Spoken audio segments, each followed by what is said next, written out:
The Kisor case centers around a Department of Veterans Affairs regulation governing the ways in which veterans can apply for disability benefits or reopen past claims in which their appeals for benefits were denied.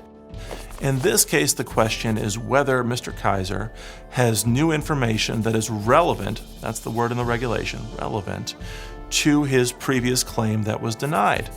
The word relevant appears in a VA regulation, and so the litigation is all about the question of whether the agency is obeying its own regulations as it denies Mr. Kisor's claims. In a narrow sense, the issue in the case is whether Mr. Kisor is entitled to benefits from the Department of Veterans Affairs for disability from post-traumatic stress disorder.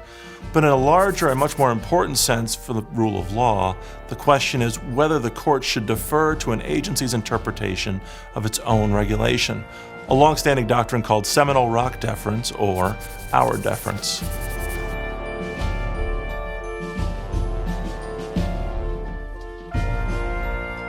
We tend to refer to this doctrine as the Auer doctrine or Auer deference because it traces back to the more recent mid-1990s case of Auer, in which Justice Scalia and the unanimous Supreme Court reaffirmed this principle that agencies receive utmost deference when interpreting their own regulations.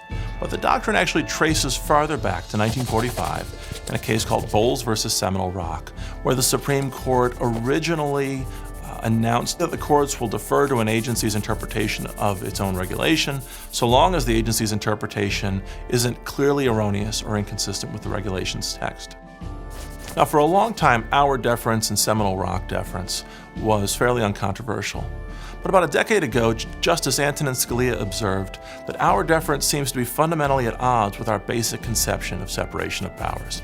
As Publius in the Federalist Papers observed, the very definition of tyranny is the combination of legislative, executive, and judicial power in one set of hands. And in one sense, that's what Auer deference and Seminole Rock deference do, as Justice Scalia observed. The agency writes the regulation, the agency enforces the regulation, and the agency, more than the courts, interprets the regulation. Kisor's best argument seems to be that Auer deference raises profound challenges to the rule of law, more so even than Chevron deference.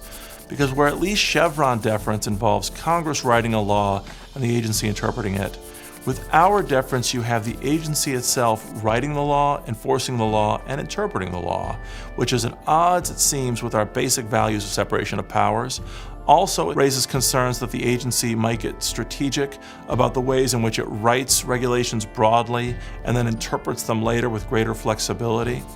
Unlike Chevron deference, where you have interplay between multiple branches, Auer deference commits the entire rule writing and rule interpreting process by and large to the agencies. That seems to be at odds with our basic values of separation of powers, and that seems to be the core of Kisor's claim. The best argument for Secretary Wilkie is ultimately one of democratic accountability, namely that agencies change hands from Republican administrations to Democratic administrations, and elections should have consequences. When agencies write regulations in broad terms, as many regulations are, there should be an opportunity for future administrations to rethink the original administration's interpretation of the law, rather than allowing one agency to lock in its successors by interpreting the law one way rather than another. Auer deference leaves space for future agencies to revise their predecessors' interpretation of the law, often in response to a change of elections or a change in the basic understanding of how the law best operates.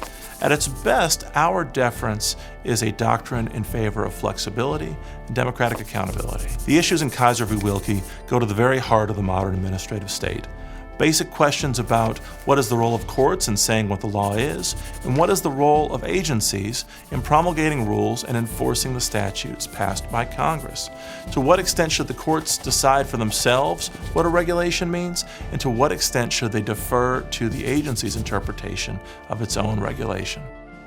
Kisor v. Wilkie is ultimately a question about judicial responsibility, agency flexibility, and what it means to have the rule of law in our modern administrative state.